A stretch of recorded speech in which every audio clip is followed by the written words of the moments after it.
현악기 있죠, 현악기. 현악기 어떻습니까? 기타나 막 이런 거 같으면 현악기 줄은 얇아요. 쨍쨍쨍쨍 소리 나요. 근데 그게 어때요? 울림통에 들어가면 어떻습니까?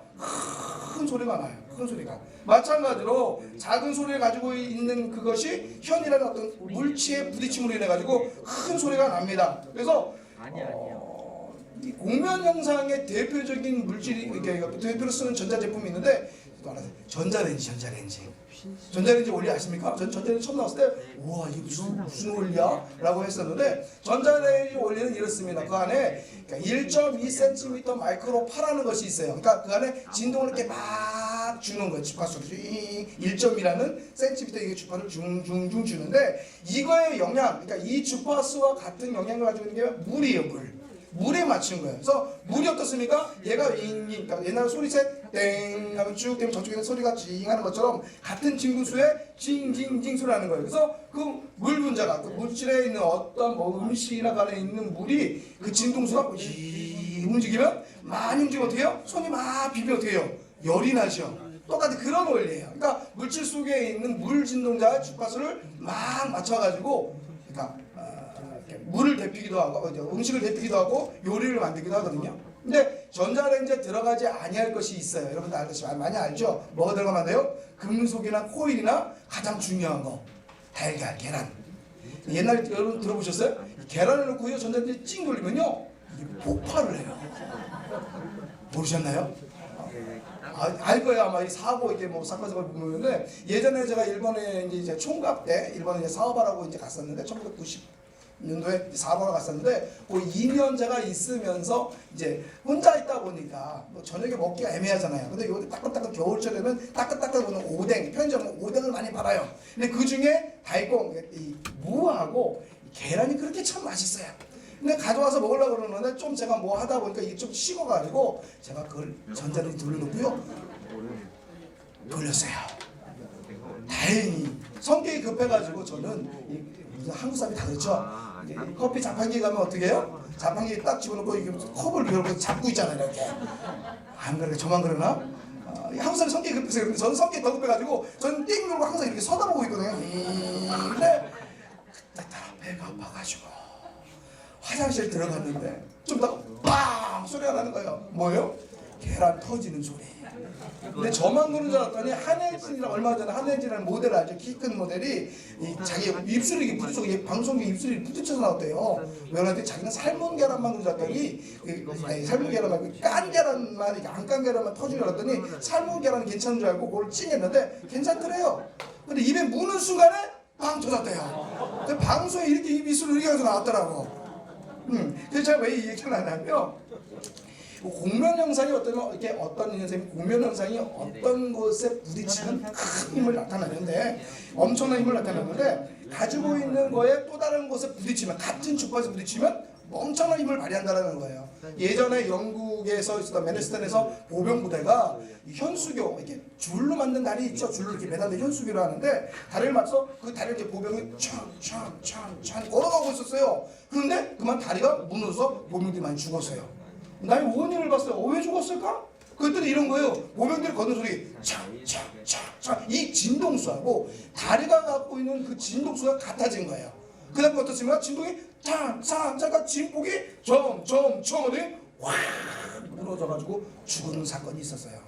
그래서 일본이 지진이 나면 얼마나 트리키에나 다른 데 지진이 나면 막 무너져 죽잖아요. 많이 죽잖아요. 일본은요 5나 7대도 안 무너져요. 왜냐면 아예 건물을 질 때부터 그 진폭이라는 걸 만들어서 공폭을 어떻게 했냐면 이게 징징징 모두가 요즘 이제 큰 빌딩지들로 그러는데요 바람이 불어가지고 무너지는 경우가 있었어요. 그래가지고 바람이 올 때 반대 밑에가 축을 쏴가지고 반대로 얘가 움직이면 이렇게 막 지그재그로 바꾸는 거예요. 밑에서 스프링 달고 또 큰 걸 달아가지고. 그래서 그런 공포에서 일본의 웬만한 지진이 나면 무너지지 않는 거 그거거든요. 자, 아까도 얘기했지만 이 공명이 어떠냐? 공명 현상이 나타나면 이게 어떤 큰 힘을 발휘하는데 가만히 생각해봤어요. 그러면 내 신앙에 나의 신앙에 이 공명 현상이 나타나려면 어디에 부딪힐까? 내가 가진 힘이 있잖아요. 내게 준 능력이 있잖아요. 근데 이게 어디에 딱 부딪히면 이 폭발적으로 아까 조그만 현이 큰 통에서 큰 소리가 나는 것처럼 내가 어디에 부딪혀야 나에 있는 힘이 더 크게 발휘됐을까? 공명 현상이 나타났을까? 한번 생각을 해봤어요. 여러분 어디일 것 같아요? 그렇죠. 다 아는 거예요. 어디 것 같아요? 오늘 제목이 뭐예요? 할렐루야. 이제 막 쳐다보고 이제 쳐다보고 있어. 오늘 제목이 뭐예요? 십자가. 아 이게 진짜 거리 잠깐만 찾아야 되는데. 자, 내 신앙이 어디에 부딪히느냐 가장 큰 힘이 나타날 것 같아요? 아멘. 할렐루야. 십자가에 부딪혀야 돼. 십자가에 일치되면 정말 엄청난 큰 파워가 능력이 나타날 줄 믿습니다. 사실 십자가는 뭐냐면 원래 여러분 다 알다시피 십자가는 사형 도구예요. 그래서 십자가의 황제를 모독한 사람들, 그냥 정치범이라든가 또 사람을 악한 일을 했을 때 악한 사형수를 죽이는 가장 잔인한 사형 집행 방법이에요. 그런데 이 십자가 여행이 어떻게 해요? 얼마나 고통스러운지 로마인들도 나중에 AD 315년에 이것을 폐지를 했어요. 왜냐면 너무 힘들고 고통스러우니까 자기들이 만들어 놓고 자기들이 고통스럽고 힘들고 너무나 잔혹하다 그래서 없앴어요. 그런데 중요한 것은 이 십자가가 뭐냐는 거예요. 이 십자가가 바로 우리 기독교의 상징이에요. 상징. 믿으십니까? 왜냐하면요, 기독신앙이라는 것이 뭐예요? 기독신앙은 십자가를 통한 예수님의 고난과 죽음이에요. 그리고 십자가에서 부활, 살아나심 통한 그 부활이 바로 십자가의 능력이에요. 믿으십니까? 그래서 사도 바울은 얘기합니다. 고린도서 2장 2절에 나는 너희 중에서 예수 그리스도와 그의 십자가에 못 박힌 것 외에는 아무것도 알지 아니하기로 작정하였습니다. 그래요. 십자가에는 아무것도 안 하겠다. 내가 그거 다 모든 것을 아무것도 아니라고 작정을 하는 거예요. 원래 옛날 사울이었죠. 이 바울의 삶의 핵심은 무엇이냐? 이 십자가에 못 박히신 예수님이었다는 거예요. 예수님. 십자가에 못 박힌 예수님. 왜 바울이 십자가에 달리고 이 십자가는 예수님, 그 십자가를 강조했을까요? 십자가를 핵심을 삼았을까요? 이유는 그거죠. 사도 바울이 처음에 사울이었을 때 그가 어떤 일이 있었습니까? 그는 바리새인으로서 자기 의로 충만한 자였어요. 그래서 내가 남다른 열심을 가지고서 예수를 믿는 자를 잡아서 정말 핍박을 합니다. 죽이기까지 합니다. 여러분 아시죠? 스데반을 죽이길 때 증인이 삼은 사람이 사도 바울이었잖아요. 그때는 바울이었는데 예수를 믿는 자를 핍박하는 것, 잡아서 죽이는 것, 이것이 하나님을 기쁘게 하는 것이다. 내 의다라고 생각을 했습니다. 그런데 그러던 어느 날 그 예수님을 믿는 자를 핍박하기 위해서 담에색 도상을 쫙 가는데 이런 다 하신 거 쫙 가다가 어떤 일이 있습니까? 갑자기 하늘에서 음성이 확 들리는 거예요. 어떠며 사울아 사울아 내가 어찌하여 나를 핍박하느냐 하는 소리 들리는 거예요. 그 순간에 사도 바울이 얘기합니다. 사울이 얘기합니다. 당신 누구십니까? 그때 뭐라고요? 나는 내가 핍박하는 예수라 했어요. 그 순간에 그게 꼬꼬라지는 거예요. 그러면 알다시피 눈이 멀었어요. 그러나 이 눈은 육적인 눈은 멀었지만 그가 그때부터 뭔데요? 영적인 눈이 뜨여지는 순간이었어요. 결국 사울은 그 자리에서 꼬꾸러지고 다시 한번 하나님을 바라보게 되어졌고 인격적으로 만난 그는 그 이름 사울을 자기 이름을 바꿉니다. 뭘로? 바울로. 큰 자로 작은 자의 이름으로 나는 그래 큰 자인 줄 알았다. 얘는 큰 일을 하는 줄 알았다. 하면 어떤 일을 해 내가 높은 것을 많은 것을 귀한 것을 하는 줄 알았는데 결국 보니까 뭐예요? 죄인이었어요. 결국은 나쁜 사람이었어요. 죄인의 괴수였어요. 하나님 보시에 악하고 예수님이 정말로 반역하는 반대로 가는 그런 자였어요. 그래서 그는 비로소 자기가 핍박했던 것이 바로 예수님의 그 모습이 십자가에서 나타났다는 걸 결국 깨닫게 됩니다. 또 십자가에서 돌아가신 그 주님을 보면서 내가 돌 던지고 핍박했던 거 바로 예수님의 손과 발을 못 박았다는 것을 깨닫게 되는 거예요.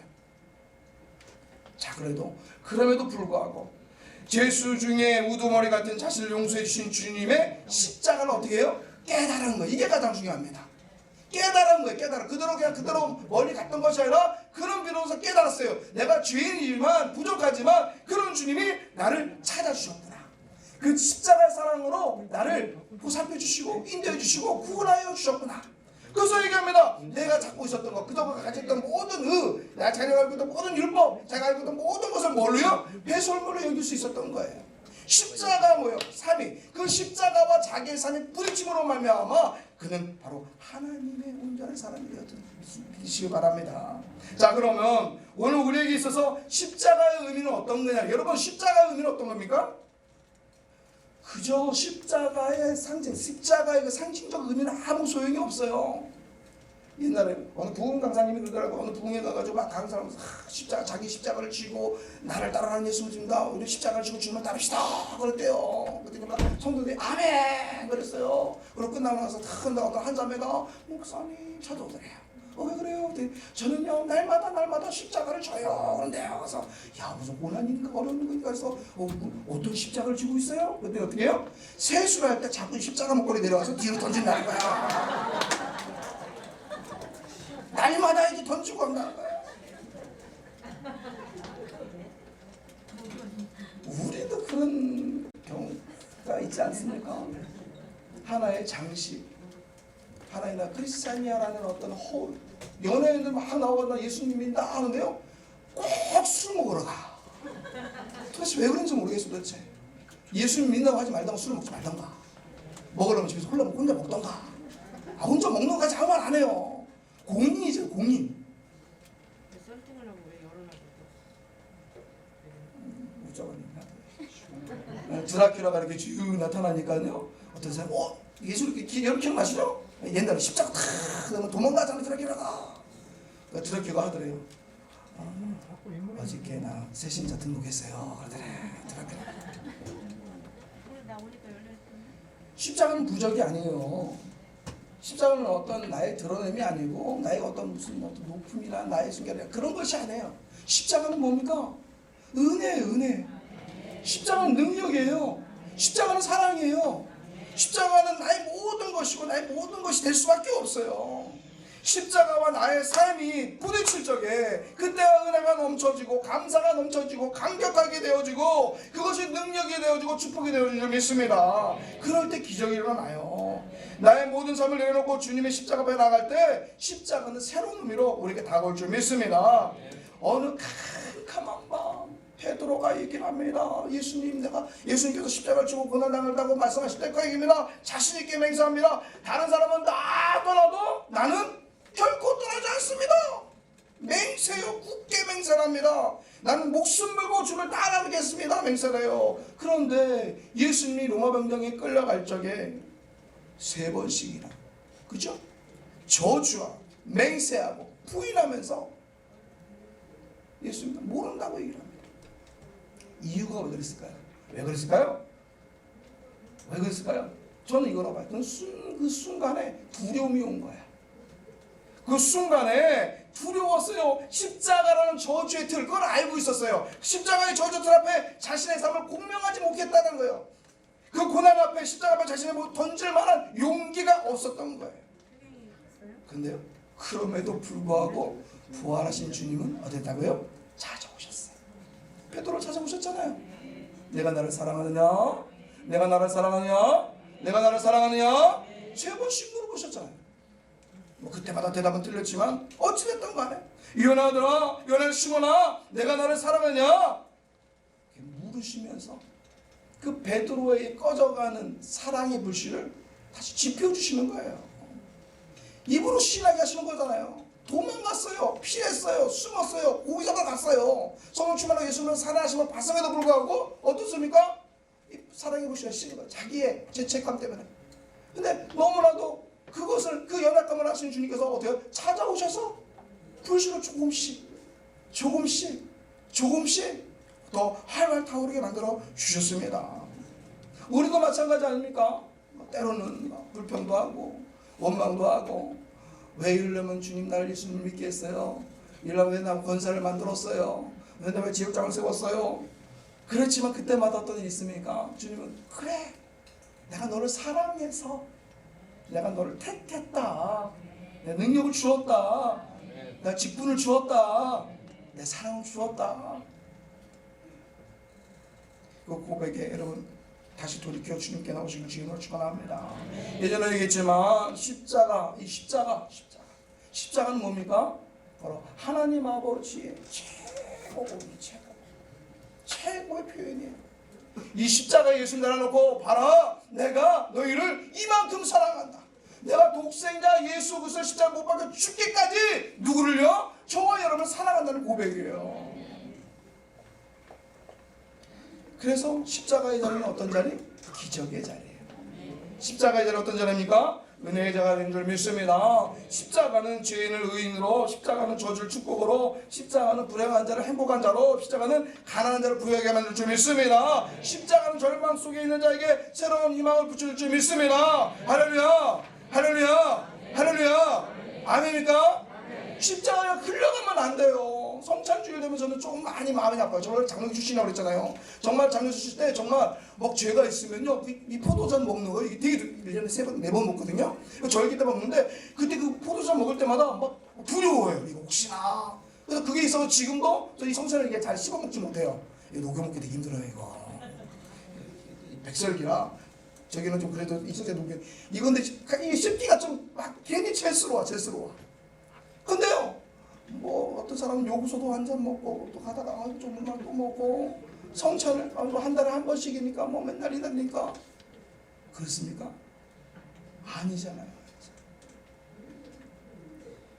나를 위하여, 여러분을 위하여 고통당하시고 그냥 죽으시고 모든 고통 다 당하시고 모든 피를 다 쏟으시고 심장이 터져가면서 내어주신 사랑의 징표잖아요.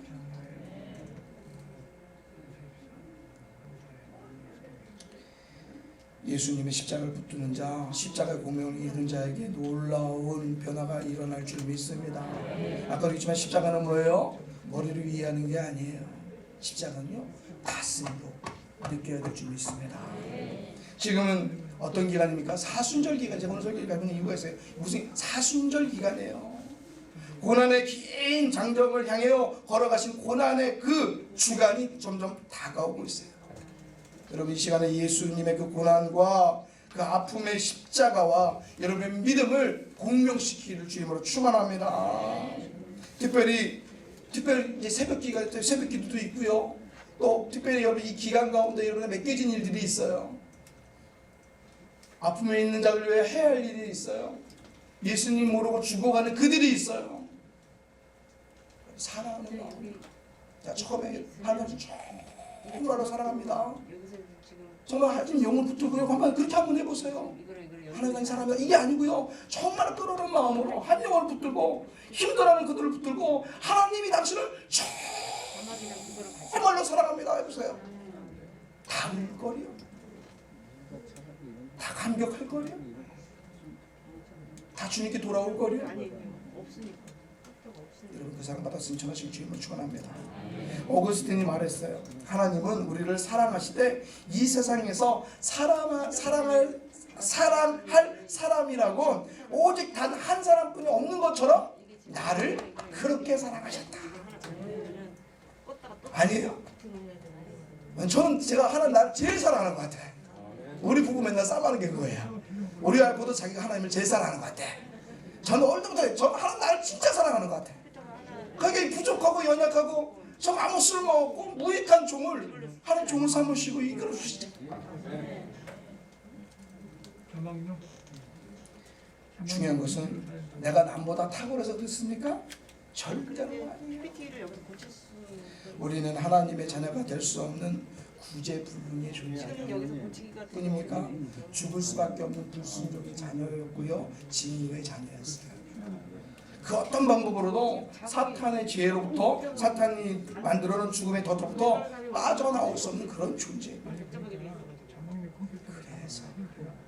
그래서 하나님께서 독생자를 여러분에게 내어주시고 그래서 그 어떤 방법으로 해결할 수 없으니까 그 어떤 방법으로 나를 살릴 수가 없으니까 그 어떤 방법으로 나를 도울 수 없으니까 하나님 독생자를 내어주셨습니다. 로마 군인들이 오전 오늘 말씀해 보면 오전 9시부터 오후 3시까지 유대인의 왕이라는 죄배를 다 붙여놓고 강도들 정말 나쁜 사람들 똑같이 묶으려고 강도들과 함께 십자가에 매답니다.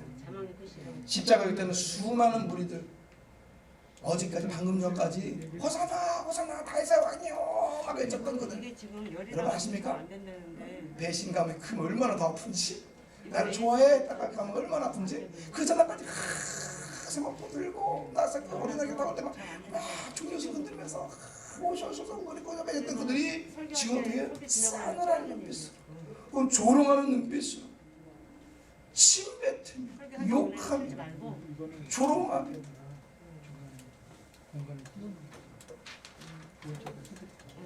저주를 합니다. 모든 제자들 낳거든요. 모든 제자, 한 명도 빠진 모든 제자들 다 도망가며 십자가에 홀로 외롭게 박히셨어요. 근데 그 순간에도 하나님은 침묵하십니다. 예수님 머리에 가시멀 유관이 박히시고 손과 발에 15cm에 되는 대못이 통과해서 지나갈 때 그 처절한 고통과 쉬는 부르짖음에도 하나님은 침묵하십니다. 오늘 말씀 엘레리라마 사박다니 나의 하나님 어찌하여 나를 버리십니까? 라는 처절한 소리에도 하나님은 침묵하십니다. 왜 그렇습니까? 왜 그렇습니까? 나를 구원하시려고. 너가 아니에요. 우리가 아니에요. 나를 구원하시려고. 나를 구원하시기 위해, 우리를 구원하시기 위해 처절한 하나님의 침묵임을 믿으시기 바랍니다. 그것은 저와 여러분에게 생명 주시기 위한 하나님의 사랑의 침묵입니다. 하나님은 우리를 엄청난 대가를 지불하고 우리를 사주셨어요. 십자가의 피의 대가를 통해 우리에게 영원한 생명과 자유와 평강을 준 줄 믿습니다. 어떤 사람이요 복권을 샀어요. 당첨이 됐어요. 어마어마한 돈이었어요. 한꺼번에 받을 수 있었는데요. 오, 너무 큰 돈이라 그래서 매년 1년에 한 번씩 1억씩 받는 거예요. 원래 죽을 때까지 평생. 우와, 굉장한 사건이죠. 그래서 그가 그 복권을 사라고 권유했던 회사 직원이 있어요. 그냥 한마디로 복권 사봐. 힘들면 복권 사면 도와줄 거야. 그 말 듣고 샀거든요. 그러니까 어떻게 해요? 고마워가지고 2천만 원을 줬어요. 큰 돈이죠. 근데 2천만 원이 여러분 평생 복권 받은 것보다 큰 사건입니까? 충분히 할 수 있지 않아요? 여러분도 할 수 있죠? 그런데 중요한 것은 주님께서 십자가를 지시던 그날 우리는 엄청난 더 큰 엄청난 축복을 받았어요. 복권 당첨하고 비가 됩니까? 안 됩니까? 안 돼요. 늙고 죽을 때까지 큰 액수가 나온다 할지라도 어찌 과거, 현재, 미래까지 책임져 주는 그 하나님의 축복과 비할 수 있겠냐라는 거예요. 하나님의 그 축복과는 비교할 수가 없어요. 그런데 문제는 여기에 있어요. 복권에 당첨된 사람은 뛸 듯이 막 기뻐해요. 그런데 십자가의 사랑을 통해 구원받은 사람들은요, 그 진한 감동을 조금씩 잊어가요. 이 사람은 매달 1억씩 받을 때마다 막 기뻐요. 우와 1억 또 났을 때 1억 더 그러면 우와 1억 그럴 텐데 우리는 가면 갈수록 점점 그 구원의 기쁨을 잊어서 가요. 뿐입니까? 복권에 당첨된 사람은 감사하기를 시작하고 감사를 사례를 하는데 영혼의 문제까지 해결해 준 성도들은 이런 감사와 감격에 점점 잊혀져 가요. 제가 일본에 야구에 있을 때 10년 했을 때 당회장님인지 뭐 하고 이제 직원들하고 좀 헌금 개수할 때가 있어요. 이제 보고가 올라오잖아요. 근데요 11년인데요 뭐 뭔지 모르겠어요. 해마다 감사 헌금이 적어져요. 우리 교회도 그런지 모르겠어요. 교회는 아직 제대로 모르겠는데 해마다 감사 헌금이 적어져. 근데 받으면서 당회장님도 우리 자기 담임 목사님도 그렇고 저도 그렇고 막 되게 좀 슬퍼했어요. 이유는 그거예요. 물질이 적어져가지고 아니요 물질 충분해요. 뭐가? 감사가 적어져요. 감사가. 옛날에 기억나십니까? 저 옛날 때 근데 제 옛날 때는 그랬어요. 옛날 때 학교 들어갔다고 감사헌금 했어요. 저 어릴 때 생일을 맞으면 생일 감사헌금 드렸어요. 저 500원 100원짜리 였지만 시집갈 때 하나님께 감사헌금 드렸고요. 내 주변에 보면요 뭐 이사 갔다고 감사헌금 드렸고요. 시장가 간다고 감사헌금 드렸고요. 감사할 것이 넘쳤어요. 그때는 더 먹을 것도 없고 부족하고 힘들 때였어요. 그러나 그 마음은 항상 하나님께 대한 감사가 넘쳤어요. 지금 여러분 감사하십니까? 감사하십니까? 할렐루야, 감사합니다. 근데 중요한 것은 설교 중에 헌금에 대한 설교도 눈치 봐야 하는 세대가 지금 세대 되어졌어요. 왜 그렇습니까? 오늘 우리에게 무엇이 문제입니까? 오늘 우리의 신앙생활 속에서 변화가 나타나지 아니하는 중요한 이유가 무엇입니까? 왜? 비싼 대가를 치는 그 십자가, 비싼 대가를 지불한 그 능력의 십자가가 왜 우리의 삶 속에서 싸구려 취급을 받습니까? 십자가와 나의 삶이 공명을 이루어서 십자가 따로야. 그럼 나의 삶 따로. 그게 문제가 되죠. 예수 말씀하십니다. 누구든지 나를 따르려면 자기를 부인하고 십자가를 지고 나를 따르라 말씀하셨지만 우리에게는 아직도 자신을 부인하고 십자가를 따를 만한 믿음과 용기가 작아요. 목사님 저부터 그렇습니다. 사랑하는 성교연합회 성도 여러분, 공명을 일으키기 위해서는 내 속에 있는 저항은 먼저 없애야 돼요. 어떤 저항입니까? 아직도 내가 내 속에 너무 많은 이기심에 대한 우상이 있어요. 내 마음속에 욕심의 저항이 있어요. 내 안에 너무 많은 우상들이 내 안에 있어요. 그냥 조성모가 내 속엔 내가 너무도 많아 당신의 쉴 곳이 없고 내 속에 내가 너무 많은 거야. 내가 너무 많아. 그러니까 이게 물수이 많으니까 십자가에 부딪혀도 능력이 나타났어요. 지금 우리는 사순절의 고난을 걸어가고 있습니다. 사순절 주님께서 자신의 모든 사랑을 송두리째 우리에게 부어주시는 주간이에요. 그죠? 이 기간에, 이 절기에 여러분 이 소중한 절기에 지금 무엇을 느끼고 계시는 거예요? 어떤 것을 듣고 있냐는 거예요. 지금 메말로 죽은 것 같은 나무들이 어떻습니까? 이제 파란 이제 참만 흔들면 파란 싹이 돋아요. 그래서 아름다운 꽃이 쫙 피기 시작해요. 그것을 보면서 여러분 무엇을 느끼냐는 거예요. 아무 느낌 없어요? 십자가에서 외치시는 주님의 음성에 여러분의 삶을 공명시키기를 주님으로 축원합니다. 아멘. 그것에 놀라운 기적이 날 줄 믿습니다. 주님 넘쳐날 줄 믿습니다. 비록 작은 몸부림일지라도 있죠. 비록 작은 몸짓일지라도 그 몸짓에 향기가 나고요. 그 몸짓에 이름이 붙여지고요. 그 몸짓에 우리 하나님이 기뻐하십니다. 아멘. 여러분 그 몸부림일지라도 여러분 십자가에 부딪히면 공명이 일어날 적에 능력이 나타날 줄 믿습니다. 우리의 삶에 감격과 감동이 넘쳐날 줄 믿습니다. 기쁨과 은혜가 나타날 줄 믿습니다. 기적과 능력이 나타날 줄 믿습니다. 십자가 이곳이 바로 기적의 자리, 은혜의 자리가 될 줄 믿습니다.